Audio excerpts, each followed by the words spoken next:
Hello and welcome to episode 28 of the Ideal Nutrition Podcast. Today we're going to be talking about the Ketogenic Diet and Ketosis.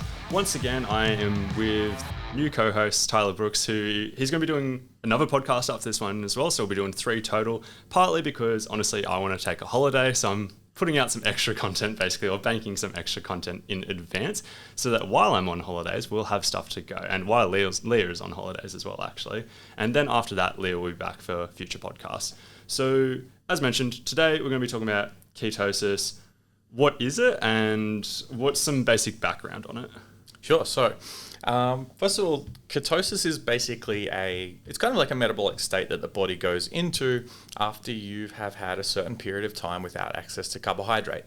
It's clinically measured by a certain number of ketones. Typically, we would class it as like above 3 millimolar, I believe, is kind of an ideal state to aim for with being classed as being in ketosis. Above a 3 millimolar concentration of ketones in the blood. So ketones are the byproduct of breaking down fat for energy in the absence of having access to carbohydrates. And there are 3 basic ketones. You've got beta-hydroxybutyrate, acetoacetate, and acetone. And we use 2 of those, the beta-hydroxybutyrate and acetoacetate, for energy production. Basically, it's an alternative energy source instead of glucose that the body and the brain, or the cells, including the brain, can use for energy. Ketogenic diet has kind of clinical origins, so it's not just a fat loss diet or weight loss diet. It was actually used clinically back, I think, as early as around about the 1920s to treat epilepsy, in particular in the pediatric population or in children. So it has this kind of effect where you will see seizure reductions in epileptic patients. And in children, that's particularly useful instead of exposing them to various medications, which have, quite serious side effects at times. You can simply, through dietary intervention, help manage seizure frequency and, all these sorts of things. So clinically, it was kind of, useful back in the day to help manage seizures. That did have some flow over into adult populations, and obviously it works for adults as well, but typically not as a first-line treatment. Usually we start with medications there. But anyway, your keto diet has sort of clinical origins, but in more recent years, it was sort of popularized by various personalities. You might have heard of the Atkins diet, which is a kind of high-fat diet, obviously popularized by Atkins himself. What's his first name? I don't know. I just know Atkins. That's all I know. Anyway, so he's obviously popularized this idea of the high-fat diet, and, quite a lot of people found it successful for weight loss. Since there's been various other personalities that have promoted it and made it even more mainstream. So people like Joe Rogan and various, guests he's had on his podcasts. There's been quite a few, well-regarded or high-level scientists and researchers that kind of favor a ketogenic diet approach. Various biohackers have used the ketogenic diet, and all of these sorts of things have made it a bit more mainstream. But yeah, basically, to wrap it up, like quick summary, it's a high-fat diet. You have to go high-fat to the point where you're severely restricting carbohydrates, enough to the point where your body is going to produce ketones as an alternative energy source. Those ketones are produced through breaking down body fat. Yeah, sick. So I was listening to Tim Ferriss, Dominic D'Agostino. So back in, I think it was 2015, I went way back into the archive.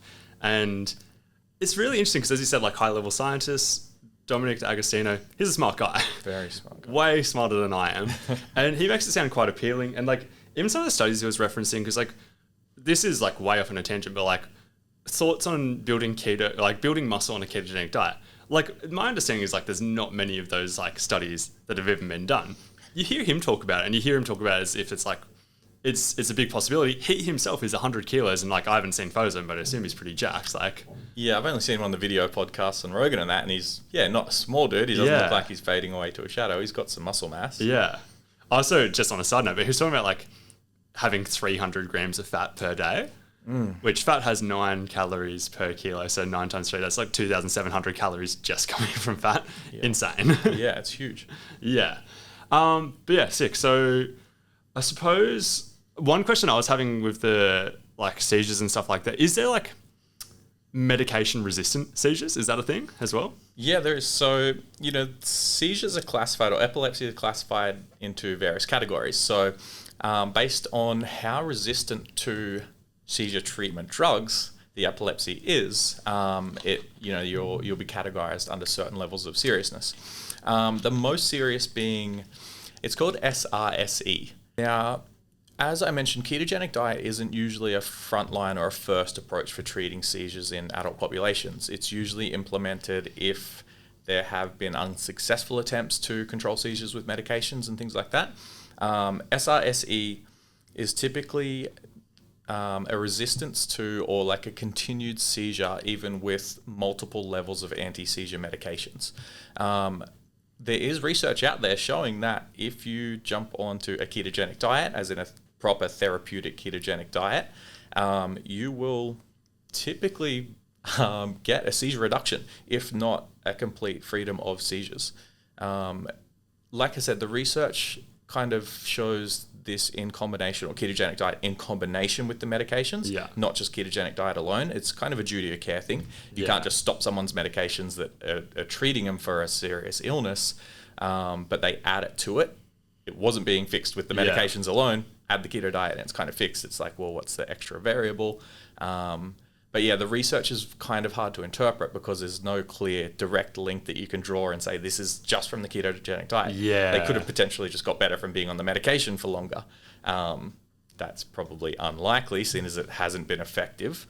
But yeah, that just kind of makes the research problematic. But I do believe there's a relatively good chance that it's going to have a pretty good clinical outcome if you do jump onto a ketogenic diet with epilepsy, especially in the case of the medication-resistant epilepsy. Yeah. And I guess the difference between like a therapeutic ketogenic diet for that and what most people would probably want to do if they were doing it for, say, weight loss or other purposes is probably just going to be the protein content and like getting carbs super, super low, having fat super, super high, and protein like pretty low in the therapeutic sense. Yeah, very much so. So therapeutically, I believe it's a 4-to-1, so 4 parts fat to 1 part combined protein and carbohydrates. So like 80% fat, basically. Yeah, at least. And then split the rest between, a small amount of carbohydrates. I believe it's usually somewhere around about 15% protein. Yeah. So if you're thinking 80% fat, 15% protein, you've got about 5% of your total energy requirement left that you can come from carbs. And that's so that the carbohydrates don't kick you out of ketosis. And so the protein doesn't kick you out. And so the protein doesn't, So that's one of the common things we do see people do wrong in terms of a non-therapeutic approach to it, or like the general person do it in ketogenic diet. They'll overeat protein or overeat meat. Now, certain amino acids can be broken down and turned into carbohydrate, essentially. Or glucose, Yep, so glucose through gluconeogenesis. Yeah. And that will kick you out of ketosis if you are striving for a keto diet. Therapeutically, that's important, obviously, in the seizure control. So they're quite strict in, a therapeutic or a hospital ketogenic diet. Does it matter for average Joe? Does it matter for average Joe, or does it matter for like an athlete? I don't think it does matter if you have a brief sort of dip out of like maximal ketone production through having a little bit of extra protein. If you're overeating it every day and it's constantly producing a significant amount of glucose through breaking down protein and you're never really getting into ketosis from, too high of a protein intake, I'd say it kind of defeats the purpose a little bit. Yeah. But if you're just having a bit of extra protein occasionally, so for example, if you take quite a large bolus after a workout, like a big serve of protein, and that temporarily drops you out of ketosis, I still think you'd get the majority of the proposed benefits from keto through general dietary adherence, just with a few excursions of high protein. So I don't think so. Yeah, cool. So from the weight loss perspective, why, if people stick to it, does it typically work for weight loss? I think, now this is, again, not exact scientific research. It's a leading question. I would say that for some people, the approach of like no wiggle room, like with keto diet, there is no room for like 1 foot in, 1 foot out. You can't just have a little bit. It's like, no, you can't have any carbohydrates or it will screw up the whole diet. So for those people who, and again, all or nothing approach is sometimes negatively perceived, but for some people it does work. So if you are the type of person who is like, okay, I know I can't just have 2 cookies, otherwise I'll eat the whole packet. Yeah. So I'll just have none. So on ketogenic diet, it's like, okay, I've got a very clear line in the sand. I can't have any. So sometimes that works. And if you're sticking to a diet that strictly, it's going to work. Like the only diet that works is the one that you adhere to or stick to. Doesn't matter what it is. Yeah. Keto, paleo, whatever else. But if you adhere to it, it's probably going to work. So if your ketogenic diet is set up to be for weight loss, for example, and you're controlling your calorie intake through not overeating carbohydrates like you might normally tend to, it's going to work. There are various misconceptions about fat loss versus weight loss, which I think we'll get into. But I think, having those real strict guidelines works for some people. Yeah. So most people are going to incidentally reduce their calorie intake. Like if you reduce your carbohydrate intake, not only does it reduce your carbohydrate intake, but also, as you said, like cookies, cakes, like ice creams, like all these other things that aren't just carbohydrates, they have fat as well. Like it gets rid of a lot of hyper palatable foods. You get stuck with like just one macronutrient. Another thing that people point to is reductions in appetites. Do you see that as a thing?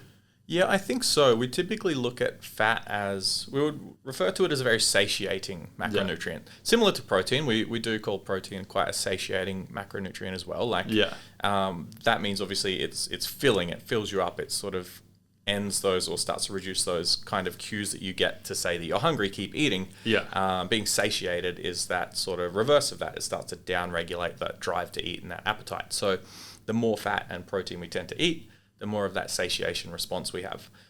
Carbohydrates do this to a much lower degree than your other macronutrients. So there is that potential appetite reduction in terms of obviously the satiation aspect of it. And then there is also potentially, and this might be a bit more subjective for some rather than others, but the blood glucose control. You're not getting these big increases in blood glucose from having a high amount of carbohydrate. That high amount of carbohydrate is causing a production of insulin. If you've had a very high amount of carbohydrate, you're producing a lot of insulin. That's grabbing all that blood glucose out of your bloodstream, storing it away in your muscles or converting it into fat if you've got more than enough carbohydrate already. And then you're going to have this drive to eat more carbohydrate again because your insulin has pulled everything out of your bloodstream. So there is that sort of aspect of like insulin control or blood glucose control that might sort of interact with appetite.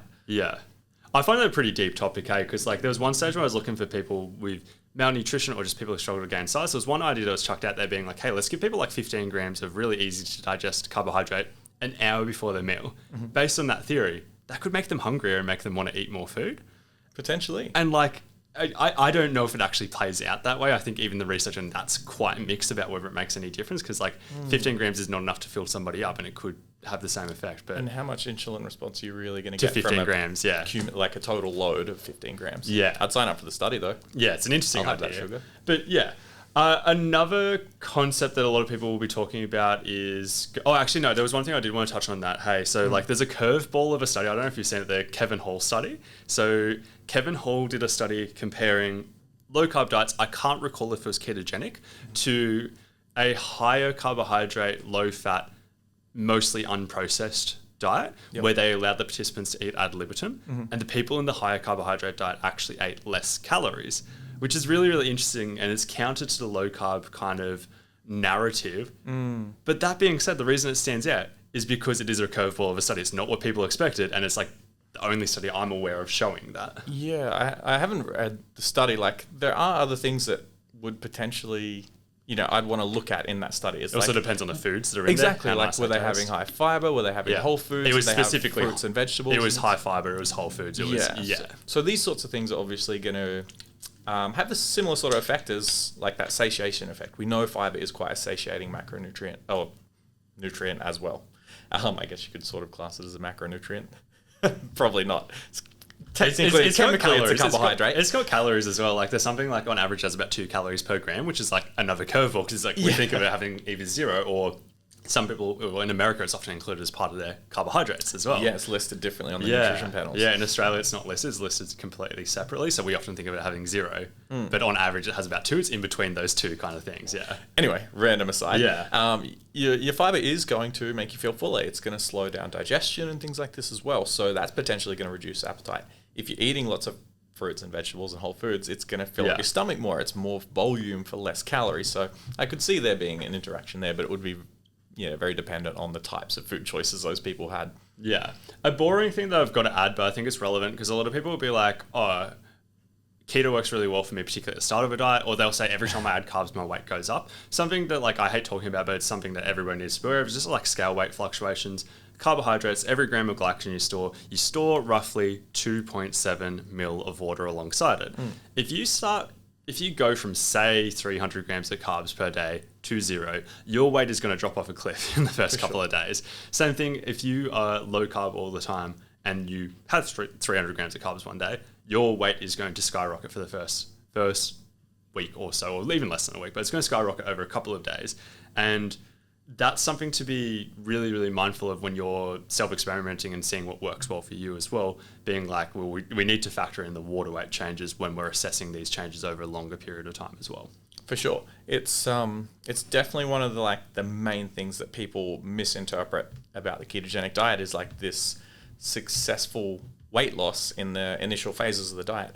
Now, a lot of that's probably not going to be body fat. Yeah. There's this confusion that's just rampant between weight loss and fat loss. Weight loss does not necessarily equate to fat loss. Like Aidan's mentioned, like you mentioned, you do have this storage of carbohydrate in the body. So I guess it depends on muscle mass, but say because we work with lifters, say you're a 90 kilogram male, which is my weight class, and say you are 30% body fat, which is my weight. No. So, depending on how much muscle mass you have, you do store your carbohydrates in your muscles. Carbohydrates are also stored in the liver. So say you're storing somewhere between 700 grams of carbohydrate is not, a crazy amount to store across all of your muscle mass and in your liver. So it takes about a week or so to fully deplete carbohydrates. Over that first week in the ketogenic diet, not only are you depleting that 700 grams of carbohydrate, you're also depleting, for ease of maths, call it 3 times that in water. Yeah. So 2.1 kilos worth of water is gone, plus another 700 grams of carbohydrate. There's nearly 3 kilograms down in that first week. Yeah. Have you lost any body fat in that 3 kilograms? Not if you haven't been in a calorie deficit. Yeah. But you will lose 3 kilograms on the scales. And that's just literally stuff that's being stored in your body. It's not even body fat at this point. So people are always confusing scale weight change versus body fat change. And that's just a very separate concept and something that does play a lot into the ketogenic diet and the weight fluctuations we see with the average person doing it. Yeah. Let's go through some misconceptions. What do we want to start with? Let's start with the brain stuff. Do you want to talk about that? Sure. Brain, glucose, etc.? Yeah. So I don't know. I like this just random fact.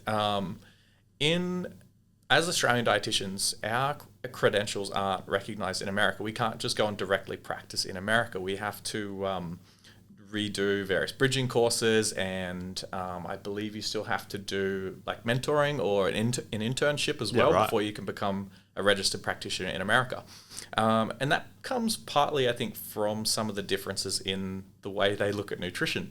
In America, for example, they have a recommended daily intake or a minimum recommended intake of carbohydrates per day, as in you should eat this amount of carbohydrates or you are potentially going to develop have a health consequence. Whereas in Australia we don't. Carbs are not an essential nutrient. We have essential amino acids or essential proteins. We have essential fatty acids and things like that we can't otherwise get without obtaining from the diet. There is no such thing as an essential carbohydrate. Like we touched on at the start, the body can make carbohydrates out of other stuff. Yeah, if you're having protein, you're getting glucose. Your body can break it down from that. It's so there's a glycerol molecule that's kind of attached to triglycerides, which are used to transport fat and store fat. Your body can break down that into essentially glucose as well. So the body can make glucose or essentially make carbohydrates from these other sources. So we don't class it here in Australia as essential. Now, you'll hear a lot of the reason why a keto diet is bad is because the brain needs carbs. And there are some parts of the brain that definitely need carbs, but the body can break down those other things into enough carbs to satisfy the brain. There are other parts of the brain and the majority of the brain that can use ketones as an alternative fuel source. So, one of the common misconceptions is that you won't be able to think as well, or there'll be some sort of cognitive problem, or the brain needs sugar, or the brain needs carbs. It sort of doesn't. It can use ketones very effectively, in some cases more effectively, and this is one of the potential mechanisms that is proposed with helping with seizure control. Glucose uptake or sugar uptake into the brain could be impacted, so the ketones allow the brain to have an alternate fuel source. There's no real requirement for the brain to need carbohydrates, and if it does need it, the body can make it to the volume it needs to for the brain. Another thing we want to talk about is diabetes. So ketoacidosis is something that a lot of people talk about. They talk about like people who haven't really looked into ketosis much often will be like, well, in type 1 diabetes, ketoacidosis is what goes wrong for them. Like that's like if they aren't having insulin and ketone levels get too high and stuff like that. My understanding is it's pretty much impossible to do that just through a ketogenic diet. As you said, like what number did you say, like 5 millimole per liter ketones in the blood. Even like exogenous ketones, they'll have like a warning label being like, don't have too many of these. But like even if you went like 3 times their like dosage, you're probably still not going to put yourself into that position. Is that right? Yeah, it's basically the physiology or the pathophysiology of ketoacidosis. It kind of can't be reached by the average healthy person. Yeah. Unless you have some sort of problem with, insulin, like production or insulin sensitivity and things like that we see in diabetics. You can't overproduce ketones to the point where they will become so acidic in the blood that it will cause any damage. So that's kind of what ketoacidosis is. It's an unregulated, uncontrolled production of ketones. Ketones are slightly acidic. Now, the body can balance acidity quite effectively, but if it gets to a point where it's like vastly too much, it does tend to make the blood more acidic. So that's kind of a problem in diabetics.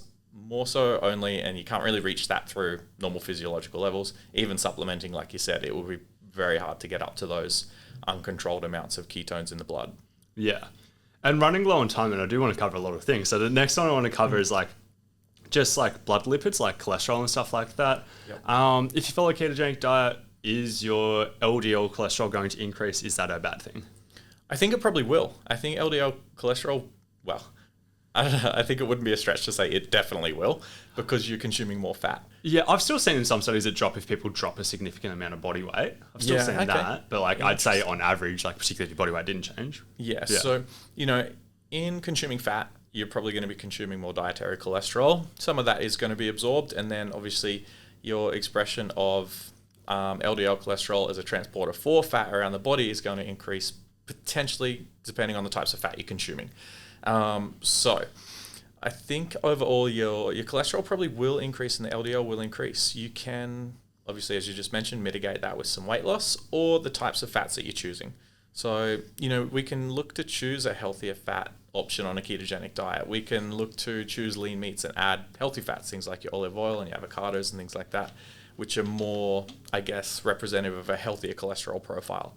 So those things tend to be associated with an increase or a decreased LDL cholesterol. Exercise is probably going to play a role as well, which is going to increase your HDL cholesterol. Going back to what you asked about, does it matter? Does it matter, yeah. I think it matters if your cholesterol ratio is out of whack. So when we're looking at cholesterol in the body, we tend to look at the ratio of HDL cholesterol, which is your good cholesterol, versus the ratio of bad cholesterol, your LDL cholesterol. It's more concerning when those are out of proportion or out of balance. So I think your total cholesterol is definitely going to go up just because you're eating more fats and potentially more cholesterol as well through the diet. Is it concerning? Potentially not if it's, still in a healthy ratio. And then the other thing we often sort of talk about when we are worrying about cholesterol is how much sugar or what's your blood glucose level, how much sugar is floating around in the bloodstream or glucose floating around in the bloodstream with that cholesterol. We think of sugar as like a highly oxidative molecule. It's reactive. So when cholesterol becomes a problem is when it becomes oxidized and then starts to form a plaque in your vessels, in your blood vessels, that hardens and reduces your, stiffness or the ability of your blood vessels to adapt to blood flow. And that's what we call like arteriosclerosis or hardening of the vessels and arteries. That tends to be more common in like a Western style diet that's high sugar, high fat. Yeah. I think in the absence of extreme amounts of either fat or sugar, it's probably not going to be as much of an issue. What are your thoughts on that? Explain that last bit again. So you said in the absence of, because keto is an extreme amount of fat. Sorry, in the absence of both together. Yeah, both together. I mean to say. Gotcha. Yeah. So if you're having high fat, high sugar, it's probably going to be a problem. Yeah. If you're having, a high amount of carbohydrate, a high amount of blood glucose, but you have a lower amount of cholesterol in the bloodstream, there's not as much stuff there for that, glucose to oxidize. On the flip side, if you've got a high amount of cholesterol, but not as much sugar to oxidize it, it's potentially going to be less of an issue too. Yeah. Yeah, that makes sense. Something that I think would be interesting, I'm not even sure if any of this exists, but like long-term studies, large groups of people, ketogenic diets, measuring cardiovascular disease risk, stuff like that. seeing actual outcomes, like seeing like, is this a risk that like a lot of people are concerned of? Is it even a real phenomenon? Is it even like is it causing issues? Yeah, it's so hard to, I guess, pull meaningful data from a lot of these studies just based on study design. Yeah. Just through what we would look at as like epidemiological studies. You'd need so many people to be doing it. Yeah, exactly. And it's so hard to pull out like specific lifestyle factors. Usually these people are just, they get told about an intervention and then they go away and they do their own thing. And they come back, or somebody checks up on them at a later point in time. But do we know if they were actually following the diet? That's a hard thing with adherence to a ketogenic diet, because it is a hard diet. Yes. And a low percentage of people do adhere to it. Some people, it's the best thing in the world. Other people, it's just really, really hard. Like, it's not a pleasant experience to some people. For sure. Yeah. I've had a pretty big range of clients between, actually, I'd say the majority don't like it. Yeah. But then, you get those people who just swear by it as well, and they love it. So it's, as always, it's going to be individual, and that's going to come down to adherence as well. So, yeah. Yeah. Well, we'll have to wrap things up there just because of time. So this has been what episode is it? Episode 28 of the Ideal Nutrition Podcast. So thank you to everybody who's listened to this one and enjoyed it. And if you have any feedback or anything like that, please let us know.